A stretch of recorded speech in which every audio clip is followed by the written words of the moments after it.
ओम शांति।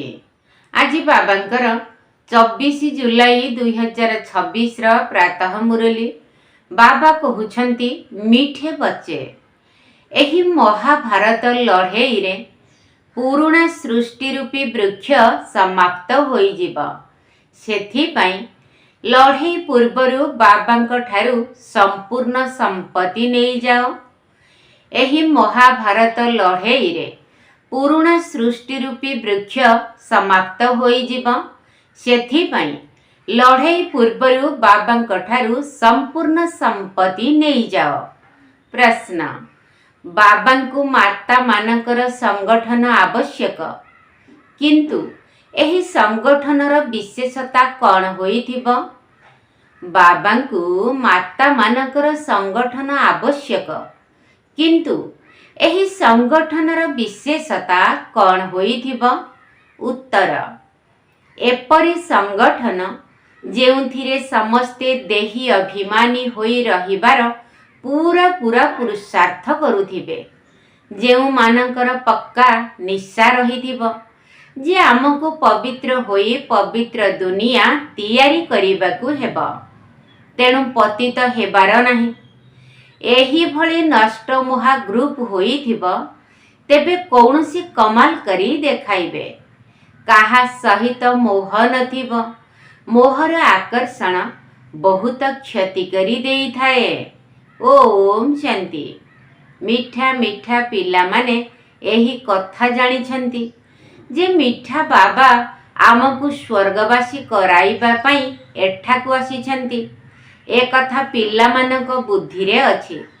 प्रत्येकंकु एही कथा बुझाइबाकू हेबो जे आत्मा एही जोगर यात्रा द्वारा पवित्र हेउछे। एहा केते सहज उपाय, केवल बाबांकु मने पकाइबाकू हेबो। पिला माने जानि छंती जे बाबा गोटिए सेकेंड रे मुक्ति जीवन मुक्तिर वर्षा देउछंती। एबे समस्ते जीवन बंधन रे अर्थात रावण राज्यर बंधन रे अछंती। एही कथा बाबा जानि छंती एवं पिला माने जानि छंती, आउ केही जानि नाहंती। तुम मानकर निश्चय अछि जे बेहद्र बाबांकु आमे मने पकाउछु, तेणु आत्मा को अंतर रे बहुत खुशी हेबा उचित। जेउ बाबांकु अधा कल्प धरी मने पकाई आसुथिलु सेही बाबा मिली छंती। समस्ते दुखरे बाबांकु स्मरण करिथांती, तुमे मध्य स्मरण करुथिल। एबे तुमे दुखी होई स्मरण करू नाह। जहांकु सारा दुनिया स्मरण करुछि सेही बाबा आसीछंती, ए कथा तुमे जानिछ। बाबा बारंबार बुझाउछंती, एठारे जेबे तुमे बसुछ तेबे एही परि भाव जे आमे आत्मा अटु। बाबा परम धामरु आसीछंती, कल्प कल्प निजर प्रतिज्ञा अनुसारे आसुछंती।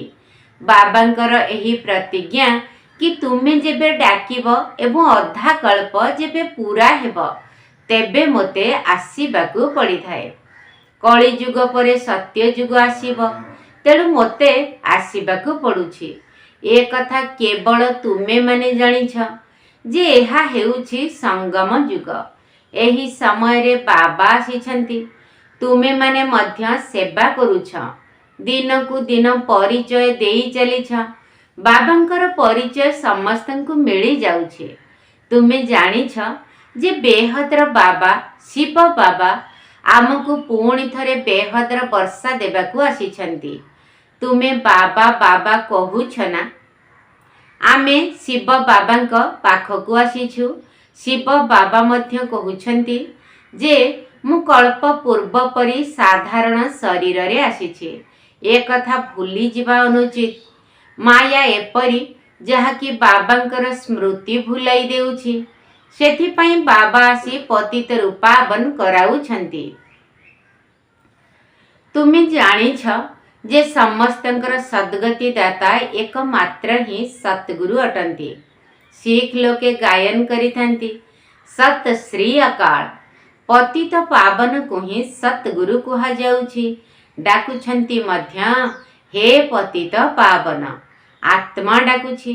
एबे तुमे जानुछ जे आमे एठाकू आसीछु सम्मुखरे बाबांक सहित मिसिबा पाई।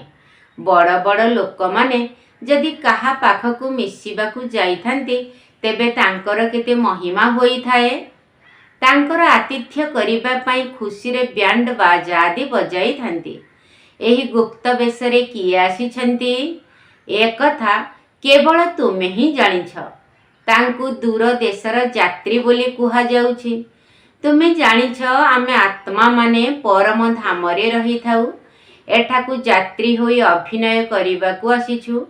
गोटी गोटी अक्षर जहा बाबा बुझाउछंती दुनिया रे केही भी जानी नहंती। तुमे बाबांक ठारू सुनुछ, तेणु एहाकू भल भावरे धारण करिबा उचित। बाबा बुझाउछंती एही कर्म क्षेत्र रे तुमे समस्ते यात्री अट। आमे शांति धामरे रहिला बाला अटु। पुणी एही टकी बा कथाबार्ता करुथिबा दुनिया को आसुछु। आमे शांति धामर यात्री 84 जन्मर अभिनय एठारे करुछु। वर्तमान एहार शेष समय, तेणु बाबा आसीछंती पुरुणा सृष्टि को नुआ करिबा पाई। ए कथा मध्य तुमे जानिछ। एहार सठिक चित्र मध्य रहिछि। शिव बाबा ब्रह्मा बाबांक द्वारा नुआ दुनियार स्थापना करुछंती। एपरि नुहे जे श्रीकृष्णंक द्वारा विष्णुक द्वारा स्थापना करुछंती। बाबा आसुछंती ब्रह्माक द्वारा स्वर्ग रचना करिबा पाई। बाबा साधारण शरीर रे आसीछंती। एहा हेउछि पतित दुनिया। एठारे जणे मध्य पवित्र नाहंती। प्रथम नंबर रे आसुथिबा लक्ष्मी नारायण मध्य पतित हेउछंती। जिए पवित्र थिले से सारा वंशावली सहित पतित होइछंती। एबे तुमे जानिछ आमे जेउ माने दैवी धर्मर थिलु एबे शूद्र धर्मर होई जाइछु। जदिओ अमेरिका रे बड़ बड़ साहुकार रहुछंती, किंतु सत्ययुग तुलना रे अमेरिका किछि मध्य नुहे। ए सबु पछरे होइछि। एहा अल्प कालर आकर्षण अटे। विनाश तो हेब ही हेब। तेणु तुम मानकर बहुत निशा रहिबा उचित। जेउ बाबा आमको स्वर्गर मालिक कराउछंती तांकु आमे पिला माने याद करुनाहु। एहा केते आश्चर्यजनक कथा। माया मने पकाइबाकू देउ नाही। तुमे माने एबे एही परी कहुछ जे बाबा माया आमको स्मरण करिबाकू देउ नाही। आरे बाबा जिए तुमको 21 जन्म पाई स्वर्गर मालिक कराउछंती तांकु तुमे मने पकाई पारिबो नाही। प्रजा मध्य स्वर्गर मालिक हेउछंती ना। सेठारे समस्ते सुखी रहिबे। एबे तो समस्ते दुखी अटंती। राष्ट्रपति प्रधानमंत्री आदि को राति दिन चिंता लगी रहुछे। लड़ई आदि रे केते मरुछंती। तुमे जानिछ महाभारत लड़ई प्रसिद्ध अटे, किंतु सेथिरे कौन होइथिला एहा काहारी बुद्धि रे नाही। तुमको बाबा सब कथा बुझाइछंती। महाभारत लड़ई रे समस्ते मरी गले। एहा केते बड़ मनुष्य सृष्टि अटे। आत्मा मानकर मध्य वृक्ष रहिछि। नुआ गछ बहुत छोट होई थाए, पुणी वृद्धि होई चाली थाए। तुमे जानिछ प्रथमे जेबे दैवी धर्म थिला तो वृक्ष केते छोट थिला। आदि सनातन देवी देवता धर्म थिला। एबे केते भिन्न भिन्न धर्म रहिछि। एही महाभारत लड़ई द्वारा एमानकर विनाश हेब, किंतु एही ज्ञान काहा पाखरे नाही। जदिओ कहउछंती जे एहा सेही लड़ई अटे, किंतु एहा द्वारा कौन हेब ए कथा जानी नाहंती। तुमे एबे आलोकरे अछ। जानिछ जे विनाश हेब निश्चय। सेथिपाई महाभारत लड़ई पूर्वरु निजर वर्षा नेई जाओ। कथा तो बहुत सहज। पवित्र हुआ एवं बाबा को मने पकाओ। बहुत कन्या मानक उपरे अत्याचार हेउछि। परस्पर को बंचाइबा पाई तुम माता मानकर संगठन रहिबा दरकार, किंतु देही अभिमानी निश्चय हेबाकू पड़िबो। आमको पवित्रता निश्चय हेबाकू पड़िबो। एही पक्का निशा रहिबा दरकार। एहीपरि निशारे रहिले ही बुझाई परिबे। आमको बाबांकु मने पकाइबाकु हेब, पवित्र हेबाकु पड़िब। आमे स्वदर्शन चक्रधारी अटु, एही निशा रहिबा दरकार। आमे रचयिता बाबा एवं रचनार चक्र को जानिछु। एबे आमको बाबांक ठारू नुआ दुनिया सत्य जुगर वर्षा नेबाकु हेब। आमे किपरि 84 जन्म नेउछु एही कथा बुझाई चल। बाबा कहउछंती मोते मने पकाओ, तेबे तुमर पाप नष्ट होई जिव। पवित्र तो निश्चय हेबाकु पड़िब। पावन अर्थात पवित्र काम महाशत्रु अटे। आमे 84 जन्मर चक्र पूरा करिछु। एबे बाबांक ठारू वर्षा नेबाकु हेब। बाबा कहउछंती मोते मने पकाओ, तेबे तुमर विकर्म विनाश हेब। एठाकु तुमे सतेज हेबाकु आसुछ। मोते मने पकाओ, तुमकु 21 जन्मर वर्षा नेबाकु हेब। काहा पाखरे मध्य मोहर आकर्षण रहिबा अनुचित। नष्ट मोह हेबाकु ही पड़िब। एही शरीर प्रति मध्य मोह न रहू। एहा तो पुरुणा चमड़ा, किंतु एहाकु संभाळिबाकु हेब, जहा द्वारा पाठ पढ़ी परिब। जदि शरीर को कौनसी कष्ट हेउछि, तेबे ताकु आरोग्य करिबाकु पड़िथाए। तुमे जानिछ, एहा पुरुणा 50 सढ़ा शरीर अटे। एहार किछि ना किछि होई चलिछि। आत्मा को दुख होई थाए। जानिछ जे एबे एही शरीर छाड़िबाकु हेब। जोग बल द्वारा एहाकु सुस्थ रखिबाकु पड़िब। बाबांकु मने पकाइबाकु पड़िब। निजकु आत्मा मने करी बाबांकु मने पकाइबाकु हेब। बास आउ कौनसी लौकिक संबंध मध्य स्मृति रे आसीबा अनुचित। मु देह नुहे, आत्मा अटे। बाबा कहउछंती मु तुम आत्मा मानकु वर्षा देबाकु आसीछि। आत्मा पवित्र हेले शरीर मध्य भल मिलिब। तुमे जानिछ, एबे आमर आत्मा पवित्र हेब। आमे पवित्र थिबा समय रे एही लक्ष्मी नारायण को भଳି थिलु। एही लक्ष्मी नारायण 84 जन्म नेइछंती। सारा सूर्यवंशी वंशावली 84 जन्म नेइछंती। चंद्रवंशी मानक पई 84 जन्म कुहाजिब नाही।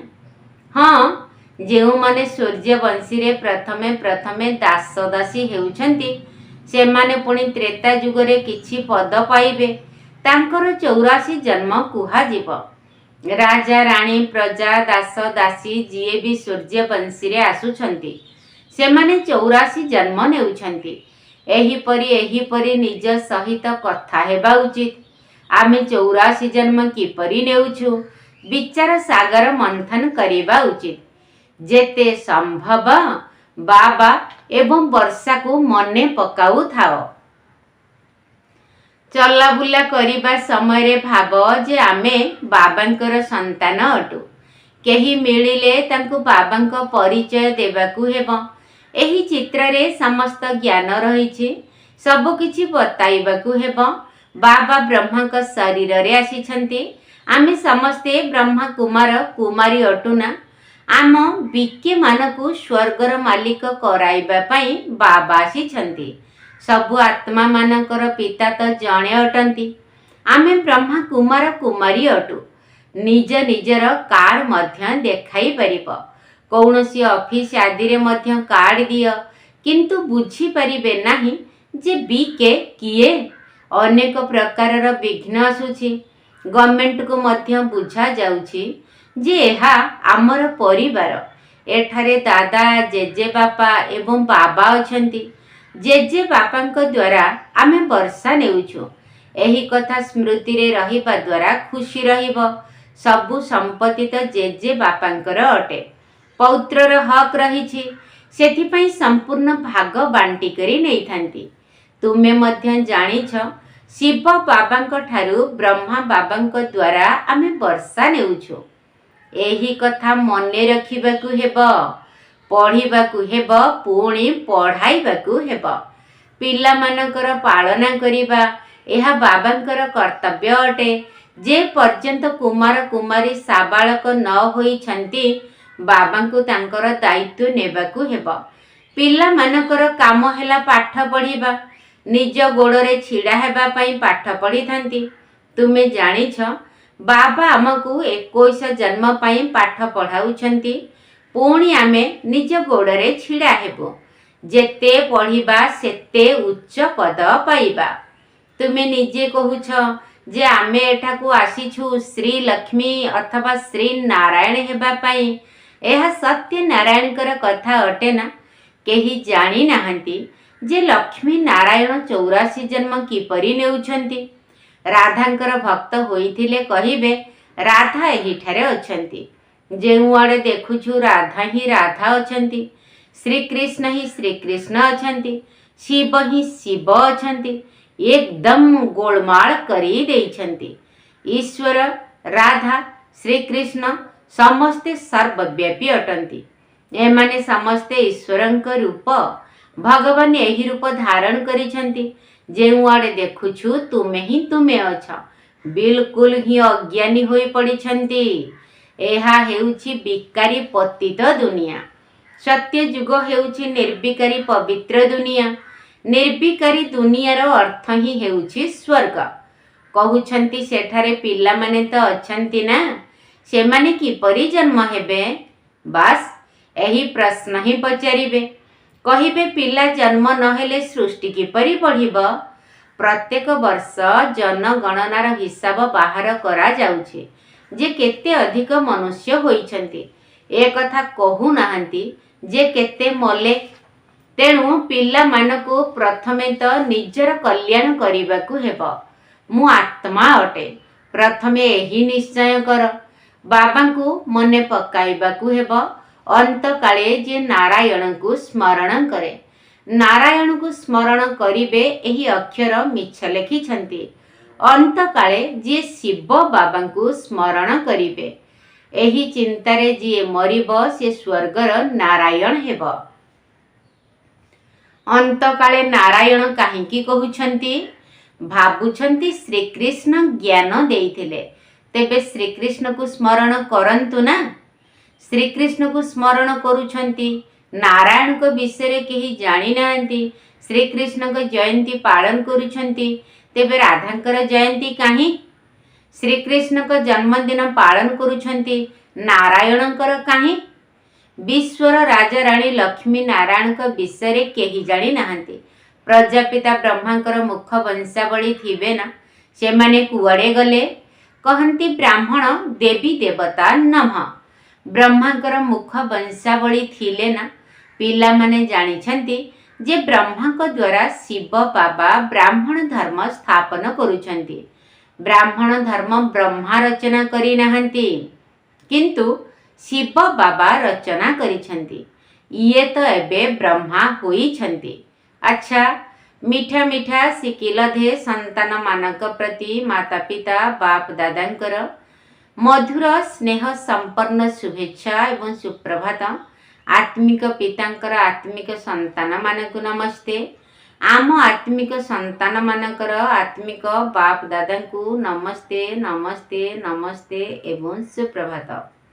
ଧାରଣା ପାଇଁ ମୁଖ୍ୟ ସାର। ପ୍ରଥମ ପଏଣ୍ଟ, ଏହି ପୁରୁଣା ଶରୀରରେ ରହି ପାଠ ପଢ଼ି 21 ଜନ୍ମ ପାଇଁ ରୋଜଗାର କରିବାକୁ ହେବ। ସେଥିପାଇଁ ଏହାର ଯତ୍ନ ନେବାକୁ ହେବ। ବାକି ଏହା ପ୍ରତି ମୋହ ରହିବା ଅନୁଚିତ। ଏହି ପୁରୁଣା ଶରୀରରେ ରହି ପାଠ ପଢ଼ି 21 ଜନ୍ମ ପାଇଁ ରୋଜଗାର କରିବାକୁ ହେବ। ସେଥିପାଇଁ ଏହାର ଯତ୍ନ ନେବାକୁ ହେବ। ବାକି ଏହା ପ୍ରତି ମୋହ ରହିବା ଅନୁଚିତ। ଦ୍ୱିତୀୟ ପଏଣ୍ଟ, ଏପରି ଅଭ୍ୟାସ କରିବାକୁ ହେବ ଯାହାକି ଅନ୍ତକାଳରେ ଏକମାତ୍ର ଶିବ ବାବା ହିଁ ସ୍ମୃତିରେ ରହୁଥିବେ। ଅନ୍ୟ କୌଣସି ପ୍ରକାରର ଚିନ୍ତନ କରିବାର ନାହିଁ। ନିଜର କଲ୍ୟାଣ କରିବାର ଅଛି। ଏପରି ଅଭ୍ୟାସ କରିବାକୁ ହେବ ଯାହାକି ଅନ୍ତକାଳରେ ଏକମାତ୍ର ଶିବ ବାବା ହିଁ ସ୍ମୃତିରେ ରହୁଥିବେ। ଅନ୍ୟ କୌଣସି ପ୍ରକାରର ଚିନ୍ତନ କରିବାର ନାହିଁ। ନିଜର କଲ୍ୟାଣ କରିବାର ଅଛି। ବରଦାନ, ମାଷ୍ଟର ନଲେଜଫୁଲ ଅର୍ଥାତ୍ ଜ୍ଞାନବାନ ଆତ୍ମା ହୋଇ ଅନଭିଜ୍ଞତାକୁ ସମାପ୍ତ କରୁଥିବା ଜ୍ଞାନ ସ୍ୱରୂପ ଯୋଗଯୁକ୍ତ ଭବ। ମାଷ୍ଟର ନଲେଜଫୁଲ ଅର୍ଥାତ୍ ଜ୍ଞାନବାନ ଆତ୍ମା ହୋଇ ଅନଭିଜ୍ଞତାକୁ ସମାପ୍ତ କରୁଥିବା ଜ୍ଞାନ ସ୍ୱରୂପ ଯୋଗଯୁକ୍ତ ଭବ। ଯେଉଁମାନେ ମାଷ୍ଟର ନଲେଜଫୁଲ ଆତ୍ମା, ସେମାନଙ୍କ ଭିତରେ କୌଣସି ପ୍ରକାରର ଅନଭିଜ୍ଞତା ବା ଅଜ୍ଞାନତା ନଥାଏ। ସେମାନେ ଏଭଳି କହି ନିଜକୁ ନିର୍ଦ୍ଦୋଷୀ କରିଦେଇ ପାରିବେ ନାହିଁ ଯେ ଏକଥା ମୋତେ ଜଣା ହିଁ ନଥିଲା। ଜ୍ଞାନ ସ୍ୱରୂପ ପିଲାମାନଙ୍କ ଭିତରେ କୌଣସି କଥାର ଅଜ୍ଞାନତା ରହିପାରିବ ନାହିଁ ଏବଂ ଯେଉଁମାନେ ଯୋଗଯୁକ୍ତ ସ୍ଥିତିରେ ରହିଥାନ୍ତି ସେମାନଙ୍କୁ ଅନୁଭବ ହୋଇଥାଏ ଯେପରି ପୂର୍ବରୁ ହିଁ ସବୁ କିଛି ଜାଣିଛନ୍ତି। ସେମାନେ ଏକଥା ମଧ୍ୟ ଜାଣିଛନ୍ତି ଯେ ମାୟାର ପ୍ରହସନ ବା ଆକର୍ଷଣ କିଛି କମ୍ ନୁହେଁ। ମାୟା ମଧ୍ୟ ବହୁତ ବହୁତ ଚମକଦାର ଅଟେ। ସେଥିପାଇଁ ତାଠାରୁ ମଧ୍ୟ ସୁରକ୍ଷିତ ରହିବାକୁ ହେବ। ଯେଉଁମାନେ ସବୁ ରୂପରେ ମାୟାର ଜ୍ଞାନକୁ ବୁଝି ଯାଇଥାନ୍ତି ସେମାନଙ୍କ ପାଇଁ ପରାଜିତ ହେବା ଅସମ୍ଭବ ଅଟେ। ସ୍ଲୋଗାନ: ଯେଉଁମାନେ ସର୍ବଦା ପ୍ରସନ୍ନଚିତ ଅଟନ୍ତି ସେମାନେ କେବେ ହେଲେ ପ୍ରଶ୍ନଚିତ ହୋଇପାରିବେ ନାହିଁ। ଯେଉଁମାନେ ସର୍ବଦା ପ୍ରସନ୍ନଚିତ ଅଟନ୍ତି ସେମାନେ କେବେ ହେଲେ ପ୍ରଶ୍ନଚିତ ହୋଇପାରିବେ ନାହିଁ। ଅବ୍ୟକ୍ତ ଇଶାରା: ଜ୍ୱାଳା ସ୍ୱରୂପ ସ୍ଥିତିରେ ରହି ଶକ୍ତିଶାଳୀ ଯୋଗର ଅନୁଭବ କର। ଯୋଗରେ ସର୍ବଦା ଲାଇଟ୍ ହାଉସ୍ ଏବଂ ମାଇଟ୍ ହାଉସ୍ ସ୍ଥିତିର ଅନୁଭବ କର। ଜ୍ଞାନ ହେଲା ଲାଇଟ୍ ଅର୍ଥାତ୍ ଆଲୋକ ଏବଂ ଯୋଗ ହେଲା ମାଇଟ୍ ଅର୍ଥାତ୍ ଶକ୍ତି। ଜ୍ଞାନ ଏବଂ ଯୋଗ ଏହି ଦୁଇଟି ଯାକ ଶକ୍ତି ଲାଇଟ୍ ମାଇଟ୍ରେ ସମ୍ପନ୍ନ ହେବା ଦରକାର। ତେବେ କୁହାଯିବ ମାଷ୍ଟର ସର୍ବଶକ୍ତିବାନ। ଏହିଭଳି ଶକ୍ତିଶାଳୀ ଆତ୍ମାମାନେ ଯେକୌଣସି ପରିସ୍ଥିତିକୁ ଗୋଟିଏ ସେକେଣ୍ଡ ଭିତରେ ଅତିକ୍ରମ କରିଯାଆନ୍ତି। ତାଙ୍କୁ ସମୟ ଲାଗେ ନାହିଁ। ଆଚ୍ଛା, ଓମ୍ ଶାନ୍ତି। ଭାଇ ଭଉଣୀ, ମୋ ଭାଇ ଭଉଣୀ, ଭାଇ ଭଉଣୀ, ମୋ ଭାଇ ଭଉଣୀ,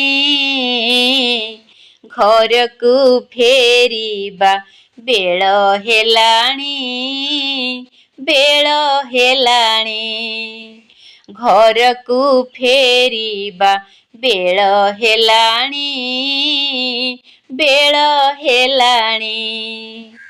ଆସିଛନ୍ତି ଶିବ ପିତା ନେବେଟି ଘର, ନୂଆ ଦୁନିଆକୁ ଯିବ ଡେରି ନ କର।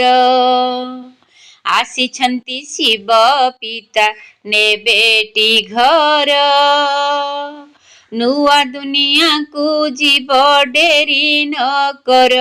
ଲୋଡ଼ା ନାହିଁ ତ, ଲୋଡ଼ା ନାହିଁ ତ ଶରୀର ସଜା, ସରଗ ସୌନ୍ଦର୍ଯ୍ୟ ମନ ମୋହିନୀ, ମନ ମୋହିନୀ, ସରଗ ସୌନ୍ଦର୍ଯ୍ୟ ମନ ମୋହିନୀ, ମନ ମୋହିନୀ। ଭାଇ ଭଉଣୀ, ମୋ ଭାଇ ଭଉଣୀ, ଘରକୁ ଫେରିବା ବେଳ ହେଲାଣି, ବେଳ ହେଲାଣି। କର୍ମ ଅକର୍ମ ବିକର୍ମ ଗତିକୁ ଜାଣି, ଅଯଥା ସମୟ ଆଉ ନଷ୍ଟ କରନି। କର୍ମ କର୍ମ ବିକର୍ମ ଗତିକୁ ଜାଣି, ଅଯଥା ସମୟ ଆଉ ନଷ୍ଟ କରନି। ସାରା ସଂସାରେ ସନ୍ଦେଶ ଦିଅ, ଆସିଛନ୍ତି ବାବା ନେବାକୁ ପୁଣି, ନେବାକୁ ପୁଣି। ଆସିଛନ୍ତି ବାବା ନେବାକୁ ପୁଣି, ନେବାକୁ ପୁଣି। ଭାଇ ଭଉଣୀ, ମୋ ଭାଇ ଭଉଣୀ, ଘରକୁ ଫେରିବା ବେଳ ହେଲାଣି, ବେଳ ହେଲାଣି। ସହନଶୀଳତା ଗୁଣ ଧାରଣ କରି ସର୍ବ ସମ୍ବନ୍ଧରେ ହୁଅ ସନ୍ତୁଷ୍ଟ ମଣି। ସହନଶୀଳତା ଗୁଣ ଧାରଣ କରି ସର୍ବ ସମ୍ବନ୍ଧରେ ହୁଅ ସନ୍ତୁଷ୍ଟ ମଣି। ଦୟାଶୀଳତା ହୋଇବା ପରା ନିରାଶା ଆତ୍ମାର ସାହାରା ପୁଣି। ନିରାଶା ଆତ୍ମାର ସାହାରା ପୁଣି।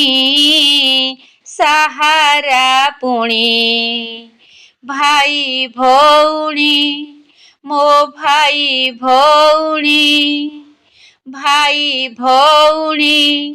ମୋ ଭାଇ ଭଉଣୀ ଘରକୁ ଫେରିବା ବେଳ ହେଲାଣି। ଘରକୁ ଫେରିବା ବେଳ ହେଲାଣି।